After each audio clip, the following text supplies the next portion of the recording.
What's going on, Phantom Force? This is Phantom Base coming at you with our Week 5 APA prep versus the San Antonio Victreebels and our good friend Arky Knight. His link will be in the description below, as always. Thank you guys so much for your support through the season. We are currently 2-2 off of a couple very close losses. A lot of fun in both of those matches. I can't be upset with the results of them. We've been playing incredibly well this season, and I'd prefer to keep that up. We've been on a bit of a losing streak, and just combining of the leagues together. So I really kind of want to bounce back tonight just to make sure I play my best, because this is the first Wi-Fi match I'm having in about a week. So I want to make sure that we're going to be up to snuff on doing things well.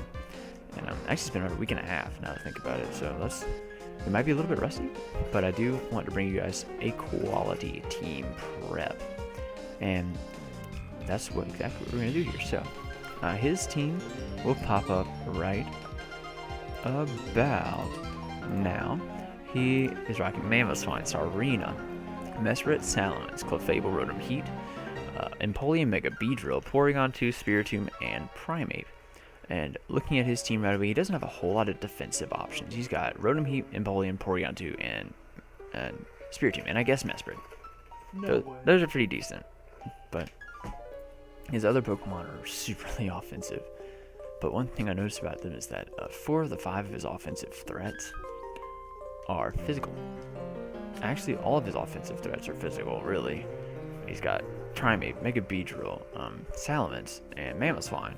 All are really physically offensive. Empoleon could be a especially offensive presence, but I don't foresee it being that. If he does bring it that way, we do have a very easy counter for it. Prepared for you today, and we will show you how we will emulate how we build the team so that you guys know how we can do this. And I do want to go ahead and say right away that we needed to assess the threats from the beginning. Pokemon we would have to try our best not to switch out of. So for example, one Pokemon we cannot switch out on almost ever is Mammoth Swine. And luckily we have a couple of the best checks to it in the game. Both just defensively and offensively. Other mons we cannot switch out of is Salamence, and I needed to make sure that we did not switch out of that thing at all, or if we did, that we had something that we could easily switch into.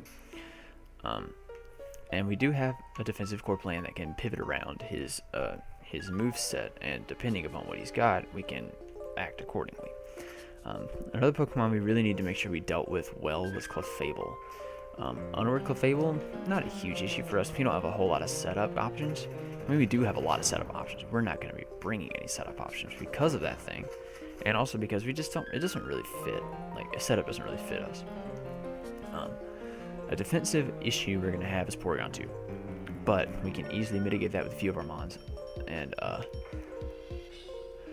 we also have to be very wary of an Infiltrator Spiritomb, but I don't have any setup or substitute Pokemon prepared, so it's okay. Another offensive threat, for sure, is Mega Beedrill. We cannot let Mega Beedrill run rampant. We will have to punish his switches by getting off rocks, amongst other things, and we want to make sure that we can deal with the rest of his team, just in general, you know?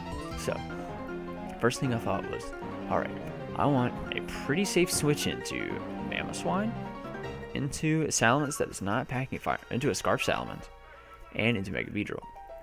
So, right away, I decided I was going to, once again, bring Skarmory, because Skarmory is just our best answer to everything. We are rocking a Rocky Helmet this time, though, so that we can take full advantage of U-turn spam from Mega Beedrill and make sure he is punished for it. So we are rocking Iron Defense, Iron Head, so we can hit Mammoth Swine super effectively. And we also can hit, just in general, we wanted to be able to hit things kind of hard. I know Rotom Heat and Empoleon quad resist, but I don't plan on staying in on either of those, really. I mean, we can click Whirlwind on Empoleon, which is fine. We do have a Rapid Spin option for things like rocks. And he has no Toxic Spike set up, or he does technically in Mega Beedrill, but I don't foresee him using that because we have Tentacruel and it's a very easy switch in on Toxic Spikes if we're given the correct opportunity on things like Sarina and particularly or Clefable even. So yeah, we're bringing Skarmory, we're bringing with Iron Head, we're bringing Stealth Rock, of course. We're bringing Roost because we need reliable recovery. And we're bringing Whirlwind so that he doesn't get any setup on us. And so that he doesn't bring anything goofy. And we're bringing our typical physically defensive spread. And the reason for this is so that we can take any hit from both Mammal Swine, Scarfed, a Salamence, Scarfed, and an Outrage. So that we don't have to predict so much. If he goes for Dragon Claw, if he goes for Iron Tail, if he goes for something maybe in a Supersonic Sky Strike. His Z-Mons are Mesprit and Salamence. So if he goes for Supersonic Sky Strike, this thing will eat that up for days. I mean, it's real, and on top of that, we give him Rocky Helmet damage, so it's no big deal really. And we can roost off the damage, click Whirlwind so that his Moxie is ruined. Just a lot of his setup mons are stopped by this thing, and I really need it to be. And we needed the Roost to make sure that we could heal up after Rocky Helmet because we don't have leftovers. And so that is Skarmory, pretty self-explanatory. We put the 12 in speed to outspeed other things on his team that may not have any speed investment, or that may be creeping a no-speed Skarmory, because he's never seen me. Most people have seen me, I haven't run speed in my Skarmory. Some people may just be creeping a no-speed Skarmory, but me putting 12 in there will outspeed that. It will also allow us to, I believe, creep. Alright, I don't know what base speed Clefable is, but I know we outspeed a Porygon 2 creeping us at 1 point over. We also pretty much outspeed Spiritomb every day anyway. Primeape can't really touch us unless he's running. I don't think Primeape gets Fire Punch. He might get Thunder Punch, but it's not going to do a whole lot. His only base, like, I don't even know what base its attack is. I think it's like, I don't think it's that high. It's either, I might be thinking Sneasel, but I want to say it's 95. You know what? We're going to check it right now. Just not Oricorio. Prime. Base 105. Sorry, it's still not much better. Anyway, so we decided next we needed another Pokemon that could deal with Salamence, especially if it's not running Iron Tail. And something you could use to pivot into his Fire Blast, as well as a Draco Meteor, because even a Draco Meteor will hurt this pretty badly. And I don't really want to have to switch into Skarmory on it and get a misprediction and him click Fire Blast, when we can easily just bring Florges. And I do want to name her Megan yet again. We are rocking leftovers once again.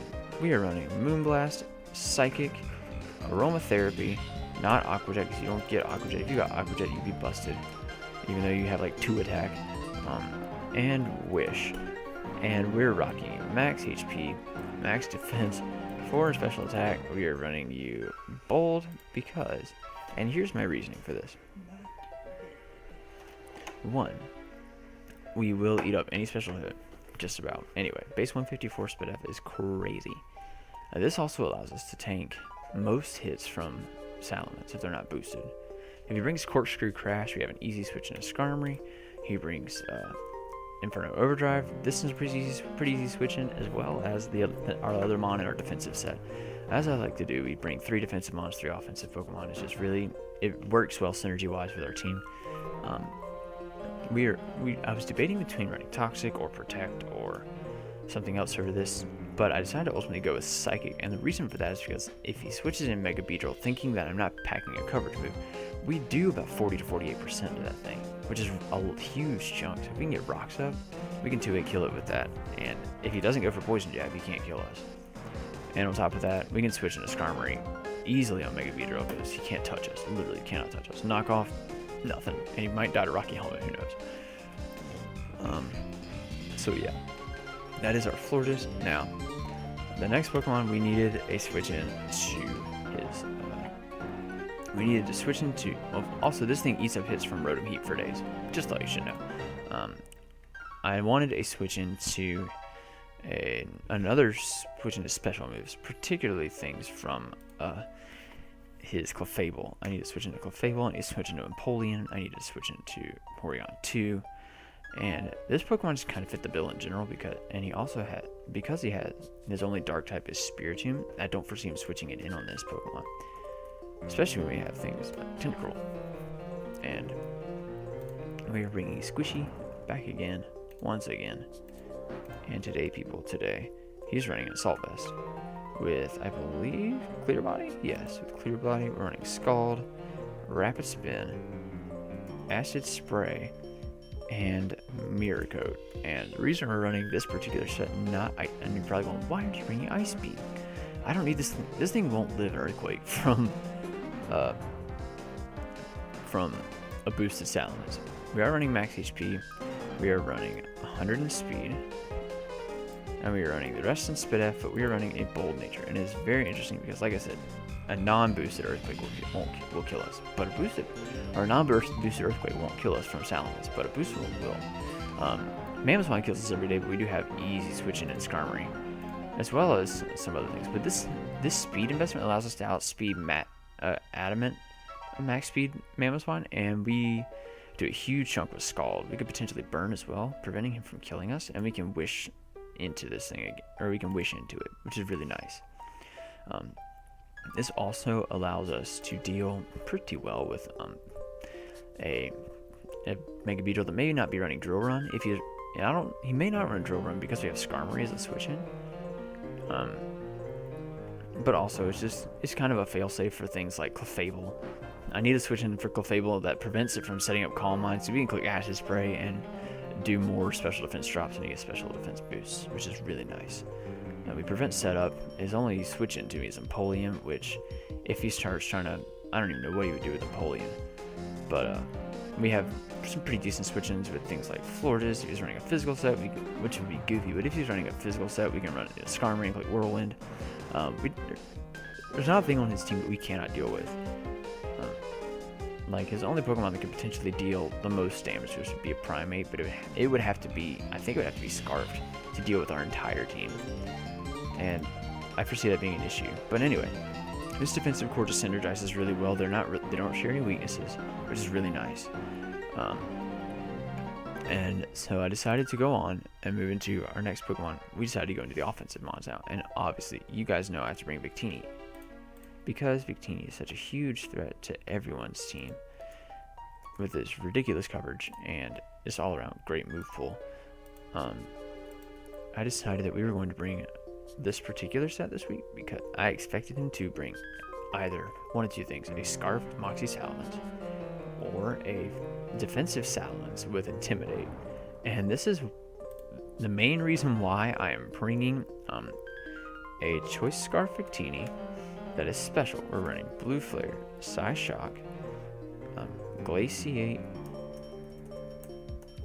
if I can spell, and Grass Knot. You're probably like, what in the world? Have you gone off the deep end? What is your game here? And I'm like, let me explain. First off, we're running this particular spread, and you'll probably understand why in a second.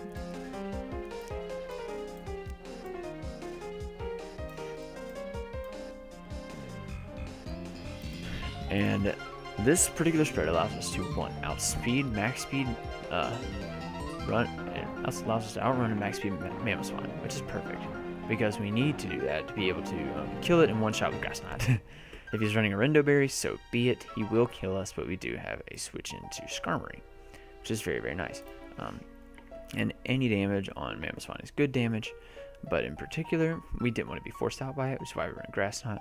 We also, Glaciate will allow us to slow down a Dragon Dance Salamence, especially if he's only creeping. He may be max speed Jolly just to try to creep my Victini, which I mean makes sense, but I don't.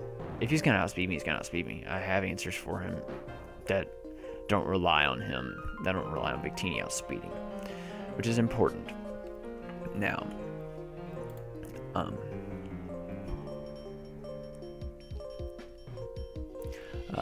the other thing I want to mention is that Glaciate does have a chance to one-shot the Salamence if he's offensive. If he's defensive, 2 shots.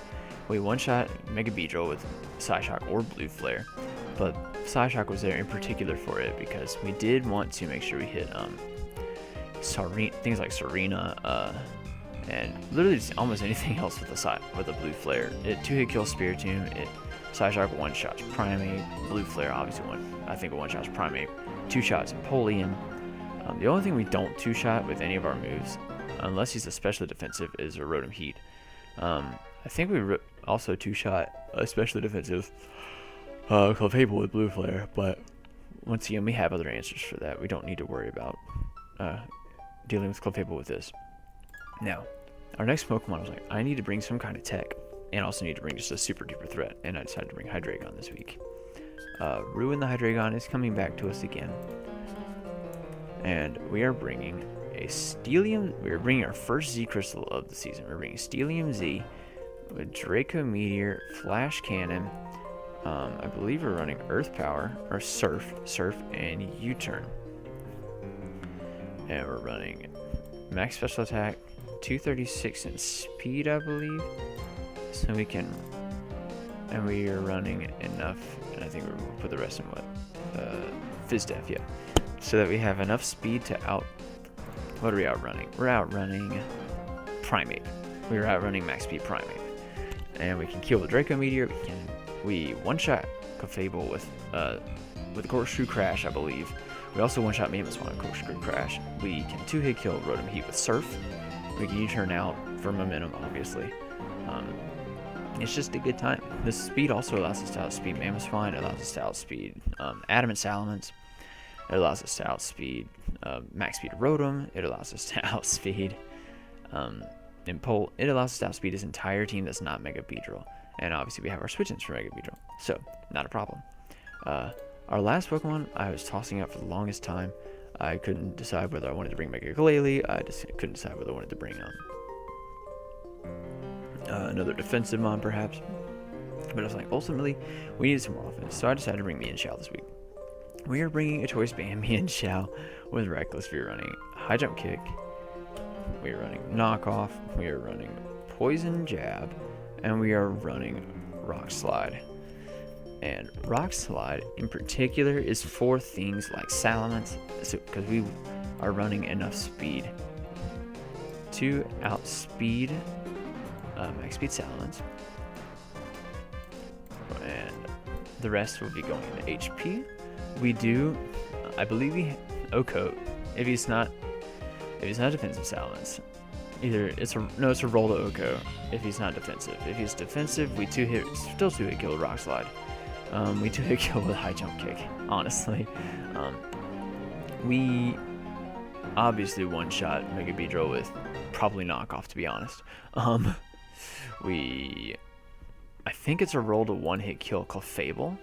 We obviously one-hit kill Rotom with High Jump Kick. We one-hit kill, or Rock Slide. We one-hit kill non-Colbert Mesprit with Knockoff. We one-hit kill Sarina with Poison Jab. Empoleon with High Jump Kick. Porygon 2 with High Jump Kick. Spiritomb, we'll have to play around. We can click Knockoff on it. We could go into a bunch of... in particular, we can switch into Florges. Primeape, we will kill it every time with High Jump Kick, which is really nice. He will kill us with a close combat, though, so we just have to be careful. But it's quite alright. I think our team is pretty well built, but synergy-wise, you can obviously see the defensive synergy here. And in particular, the offensive synergy. I know this team is I needed a Pokemon that could switch. Two Pokemon that switch into Mamoswine, like, as far as Earthquake is concerned. Especially if I can find out he's Scarfed. That's important to find out. And, we also needed some Pokemon that could switch into Clefable, switch into Salamence. Hydreigon actually just capitalize on Rotom Heat. If he burns us, so be it. We've got Aromatherapy over here on our Florges, which is incredibly important. Because if he gets burned, if he gets toxic, or paralyzed or something, if anything gets status at all, we do have Aromatherapy as an option just to cure, as a cure-all. And it's really important that we have that so that we can wish onto everything and just make good use of Florges as a cleric. And that's important. So anyway, I think our team is well built. I think we are prepared for everything he wants to throw at us. And we do have two choice mods this week, but they're both choice in different ways. But it's alright. We're going to deal well, I think. And Hydreigon, I think, is going to be our win condition this week. Him and Victini for short. And I think also we may see Florges come out as a win condition too. Or even Tentacruel. But I don't foresee this thing being anything other than a hard hitter, and this thing just being a wall. And He may just be a rapid spinner. We don't know. We'll find out. But I really see Victini and Hydreigon being our win con core again. But anyway, that is the team. I appreciate you guys watching, and please go check out Arcanite. Once again, his link will be in the description below. If that's all it's been from me, this has been Fan and Base, and I will catch you guys at the battle. Bye, guys.